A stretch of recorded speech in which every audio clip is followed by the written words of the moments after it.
मैं किसान परिवार से आता हूँ, मैं किसान हूँ। 3 काले कानून सितंबर 2020 में बनाए गए, तो हम और आप सीधे विदेशी खरीदेंगे। उसी कोरोना काल में हम लॉकडाउन में थे। ज्यादा महीने किसान बैठे रहे। ये दुनिया के इतिहास में पहला देश है जहां अपने लोगों को रोकने के लिए खाई खोदी गई हो, कीड़े बढ़वाई गई हो, गोलियां चलाई हो, 700 किसानों ने शहादत दी। 11 करोड़ 14 लाख का 1.5 नीचे का किसान कल 10 करोड़ उसमें से गए घर। भगवत सिंह गंगवार जी हमारे मंच पर समाजवादी पार्टी के विधायक साजिद इस्लाम न केवल बरेली के, पूरे देश के और दुनिया में बरेली की पहचान बनाने वाले अपने शेर और गजलों से और सदन में रहे पूर्व एमएलसी आदरणीय वसीम मलिवी साहब, हमारे और आपके नहीं भैया समाजवादी पार्टी इंडिया गठबंधन के लोकसभा के प्रत्याशी प्रवीण सिंह एलन जी, इस चुनावी जनसभा में आए हुए हमारे सभी आदरणीय बुजुर्ग किसान भाई, नौजवान साथी, पत्रकार बंधुओं, मैं सबसे पहले आए हुए आप सभी लोगों का बहुत बहुत धन्यवाद और आभार प्रकट करता हूं। साथ ही साथ मैं देख रहा हूं दूसरे मंच पे भी जितने जिम्मेदार हमारे नेता इस मंच पे हैं, बराबर की कदर रखने वाले, जो आपके बरेली से शुरू होकर के बगल से, संभल से और आखिरी मैनपुरी तक चुनाव हो रहा है। इसी चरण में बहुत सारी महत्वपूर्ण सीटों का चुनाव होने जा रहा है।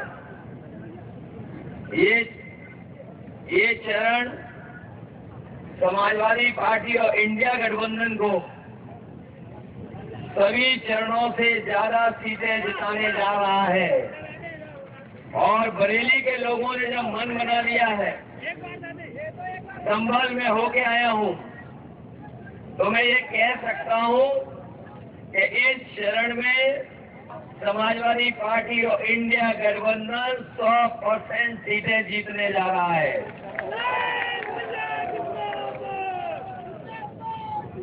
वैसे तो बहुत ही एक लोकप्रिय गाना रहा है बरेली के बाजार को लेकर के, लेकिन मैं जो देख रहा हूं इस बार बरेली के लोगों ने मन बनाया है कि जिस दल का आसमान छूता अहंकार है, इस बार बरेली वाले लोग उसको गिराने का काम करेंगे। वैसे आपका सुरमा भी केवल उत्तर प्रदेश नहीं बल्कि देश और दुनिया में जाता है, लेकिन इस बार बरेली के लोगों ने मन बनाया है कि बड़े बड़े भारतीय जनता, वैसे तो मैं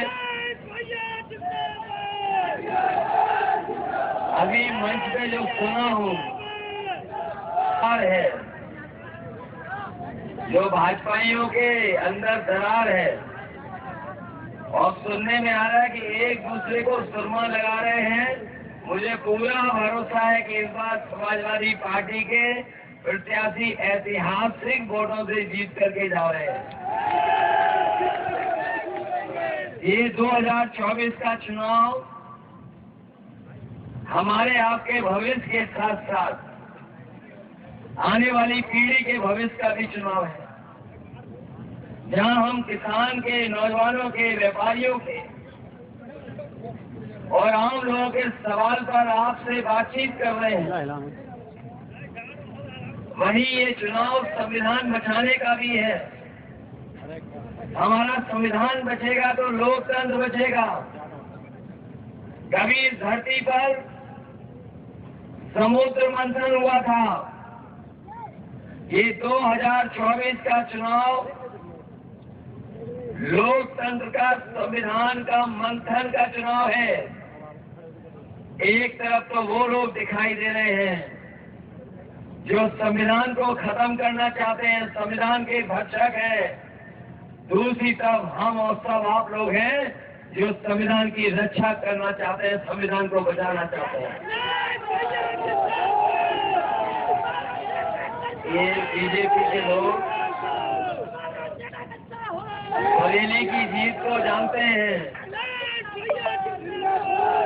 वैसे लखनऊ वाले तो बहुत बार आए होंगे आसपास। लखनऊ वाले तो बहुत आए, उन्हें पहले ही जानकारी हो गई।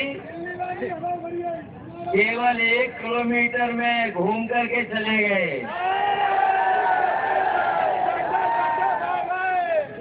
और अब तो दिल्ली वालों की जो फिल्म है, जो कहानी है, वो फ्लॉप हो चुकी है।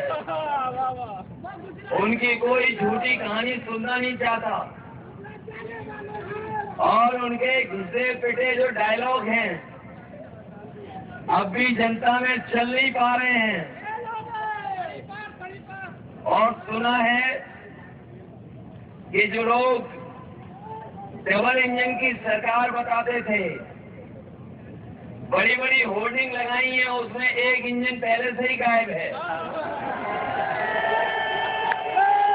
ये जो बड़ी बड़ी होर्डिंग लगी होंगी, ये कैसी डबल इंजन की सरकार है जिसका एक इंजन पहले ही गायब है, और जिसके लिए वोट मांगने आए हैं या वो आ रहे हैं, बताओ उनकी होर्डिंग पे कहीं तस्वीर दिखाई दे रही है आपको? जिनके लिए वोट मांगने आ रहे हैं तो बताओ कहीं होर्डिंग पे है वो क्या? तो सोचिए वो पहले से ही गायब हैं।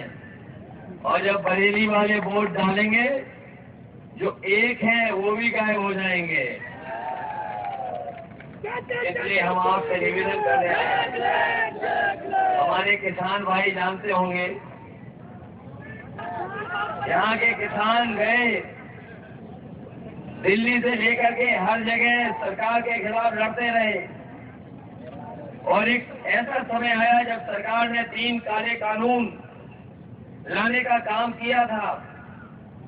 उस समय किसानों को रोकने के लिए आरसीसी दीवार, सड़कों पे कील, और कहीं भी उन्हें डीजल नहीं भरने दे रहे थे ट्रैक्टरों पर। लेकिन अब अपने किसान लोगों को बधाई देंगे कि उन्होंने किसी की परवाह नहीं की। सालों साल वहां पड़े रहे, रुके रहे, आंदोलन करते रहे, और तभी वापस हुए जब सरकार ने अपने 3 काले कानून वापस ले लिए। ये किसानों की ताकत के आगे बीजेपी के लोग झुक गए। लेकिन अभी भी लड़ाई पूरी नहीं हुई है। जो एमएसपी के अधिकार को लेकर के हमारे किसान लगातार काम कर रहे हैं, लड़ रहे हैं, मांग किसान भाइयों को भरोसा दिलाना चाहते हैं। समाजवादी पार्टी और इंडिया कर रहे थे कि किसानों की आय दोगुनी हो गई। यहाँ पर किसान परिवार और किसान बैठे होंगे, उनके परिवार के बेटे दिखाई दे रहे हैं। बताओ कहीं आय दोगुनी हो गई हो तो बता दो आप। और जिस तरह से महंगाई बढ़ रही है, डीजल पेट्रोल की कीमतें बढ़ रही है, खाद से लेकर के हर जरूरत चीज को महंगा कर दिया। क्या जो सरकार पैसा दिलवा पा रही है? और हमारे किसान से अभी तक गेहूं नहीं खरीदा गया, बाजार में चला गया। अभी भी सरकार के पास कोई इंतजाम नहीं, कोई मंडी बनाने का इंतजाम नहीं। तो क्या का कानूनी अधिकार दिलाएंगे, वहीं अपने किसानों का कर्ज माफ कराने का काम भी इंडिया गठबंधन और समाजवादी पार्टी करेगी। और इसलिए क्योंकि इन्होंने बड़े उद्योगपतियों के कर्ज माफ किए हैं। जो लोग जानकारी रखते होंगे वो जानते होंगे कि 16 लाख करोड़ के लगभग इन्होंने किसानों का उद्योगपतियों का कर्ज माफ कर दिया, लेकिन हमारे किसानों का जो लाखों रुपए का कर्ज नहीं माफ किया है। अगर 16 लाख करोड़ बड़े बड़े उद्योगपतियों का माफ हुआ है तो आने वाले समय में अब जिताइए समाजवादी पार्टी को, हम लोग किसानों का भी कर्ज माफ कराने का काम करेंगे। ये लोग जो कह रहे हैं कि विकसित भारत बन जाए, पैदा कर दिया, ये नौजवान जानते होंगे इस सरकार में जितनी परीक्षा हुई सब परीक्षा कैंसिल हो गई, कोई परीक्षा ये नहीं करा पाए। इस सरकार में हर परीक्षा का पेपर लीक हो गया। ये जो लोग कहते हैं कि इनकी सरकार सब आना चाहते हैं, जो पढ़ लिख करके मेहनत करके परीक्षा लिख रहे हैं, उनके भविष्य को भी अंधकार में डाल रहे हैं। हम कहना चाहते हैं नौजवानों से, केवल इन्होंने परीक्षा के पेपर लीक नहीं किए हैं, बल्कि अग्निवीर जैसी आधी अधूरी नौकरी लेके आए हैं। ये अग्निवीर हम लोग कभी स्वीकार नहीं कर सकते, क्योंकि 4 साल की नौकरी से हमारे देश की सीमाओं की रक्षा नहीं हो सकती। इसलिए अपने नौजवानों से और अपने फौजी भाइयों से कह के जा रहे हैं, इधर आप वोट डालेंगे, उधर सरकार बनेगी और फिर अग्निवीर बड़े जो व्यवस्था है उसको भी खत्म करने का काम करेंगे। ये तो 4 साल की नौकरी है। ये हमारे खाकी वर्दी पहनने वाले कभी कभी गुस्सा दिखाते हैं, कभी कभी ये लोग भी गुस्सा दिखाते हैं हम लोगों पर। मैंने कहा बीजेपी सरकार अगर आ गई तो अभी तो फौज की हुई है 4 साल की नौकरी, इनकी 3 साल की नौकरी हो जाएगी। और जब ये नौकरी 3 साल बाद करके आएंगे तो फिर हम लोगों के साथ ही रहेंगे लोग। ये पत्रकार साथी पूछते हैं कि बताओ फौज की और पुलिस की आप कैसे कह सकते हो? हमसे सवाल पूछते हैं कई बार कि ये आप कैसे कह सकते हैं कि 3 साल की नौकरी हो जाएगी? मैं उन्हें याद दिलाता हूं कि बताओ किसान भाइयों को क्या पता था कि 3 काले कानून आ जाएंगे? क्या किसान भाइयों को पता था? क्या हमारे फौजी भाई जो रिटायर्ड दिखाई दे रहे हैं, क्या इन्हें पता था कि अग्निवीर व्यवस्था आ जाएगी? और आप बरेली वाले बताओ, क्या आपको पता था कि आधी रात नोटबंदी हो जाएगी? क्या पता था आपको कि हाल हो जाएगा, सहूलियत मिलेगी? बताओ जीएसटी ने हमारे व्यापारियों को उलझा दिया कि नहीं उलझा दिया? इसलिए हम कहना चाहते हैं ये भारतीय जनता पार्टी के लोग हैं, अचानक और पता नहीं क्या फैसला ले लेते हैं। आ जाऊं, इसलिए सावधान रहना। ये पूरा देश जानता है, पूरा देश जानता है कि भारतीय जनता पार्टी जब जब सत्ता में आती है तो कोई न कोई जनता के खिलाफ ही फैसला लेती है। और इस बार तो सबसे ज्यादा खतरा संविधान को है। इस बार सबसे बड़ा खतरा हमारे बाबा साहब भीमराव अम्बेडकर जी का दिया हुआ संविधान, उसको खतरा है। इन लोगों ने जानबूझ करके परीक्षाओं को नहीं होने दिया, पेपर लीक हो गया। जो मुख्यमंत्री धर्म और पे बात कर रहे हैं, उन्हें सबसे पहले बात करना चाहिए कि 60 लाख बच्चों का भविष्य इस सरकार ने बर्बाद कर दिया। नौजवानों का एक तिहाई जीवन बर्बाद कर दिया। नौकरियां नहीं, रोजगार नहीं, और बीजेपी ध्यान हटाना चाहती है, लेकिन हम जानते हैं ध्यान नहीं हटाएंगे बीजेपी को हराएंगे। ध्यान नहीं हटाएंगे बीजेपी को हराएंगे। देखिए, जो टिकट बदलना इसलिए बदलना पड़ा कि वहाँ के कार्यकर्ता नेताओं से कुछ लोगों से सुझाव लिए। ये हमारी पार्टी का इंटरनल मामला है। तुम्हें तो चिंता इस बात की होनी चाहिए कि बीजेपी के एक नेता दूसरे नेता को सुरमा लगा रहे हैं। हमारी तो टिकट बदली है, यहाँ तो सुरमा लग रहा है एक दूसरे को, और बड़े बड़े बीजेपी के सुरमाओं को इस बार बरेली की जनता सुरमा लगा देगी। बताया गया कि छुट्टा कांग्रेस की समस्या बड़ी है। नहीं, तो प्रधानमंत्री जी को याद रखना चाहिए और बीजेपी के लोगों को याद होना चाहिए कि प्रधानमंत्री जी ने कहा था कि 15 दिन के अंदर इस समस्या का समाधान कर देंगे। अरे हमारे पूरे पार्टी कार्यालय में फोटो है, तुम्हारी अपनी आँख चेक कराओ। यहाँ हो सकता ना कोई बात हो, लेकिन अपनी आँख चेक कराइए। तो कोई बात नहीं, थोड़ा बहुत ये लोकतंत्र में नहीं, ये आँख इनकी चेक होनी चाहिए।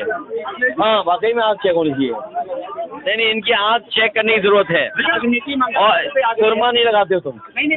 अगर ये सुरमा लगाता रहे तो इसकी आँख ठीक रहेगी। तो भाई जो लोग कह रहे हैं उन्हें क्या लेना देना मंगलसूत्र से? इसलिए ध्यान हटाने के लिए इन बातों को चर्चा में ला रहे हैं। किसान की आय दोगुनी, नौजवान को नौकरी, 60 लाख बच्चों की परीक्षा नहीं हो पाई, पेपर लीक हो गया, और महंगाई जो बढ़ रही है इसका जवाब है। और स्मार्ट सिटी में क्या बनाया आपने? और सारी क्या चाहते हैं आप? शादियाँ पढ़ते हैं वहाँ पर।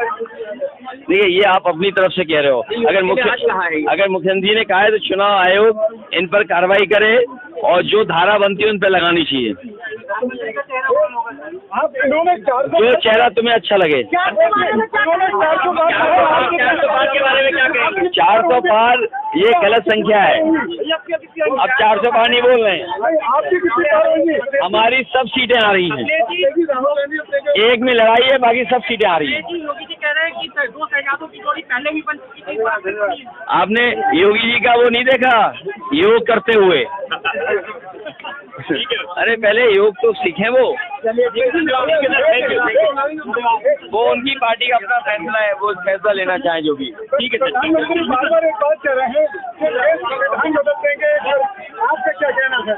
ये संविधान बचाने की लड़ाई है और ये संविधान बचेगा तभी हमारे अधिकार बचेंगे। बाबा साहब भीमराव अम्बेडकर जी ने ये संविधान बनाया है, दिया है देश को। ये संविधान बचेगा तो हमारा मान सम्मान बचेगा, हमें न्याय मिलेगा। बीजेपी के लोग इस संविधान को बदलना चाहते हैं और जनता भारतीय जनता पार्टी को बदल देगी। इस बार चुनाव में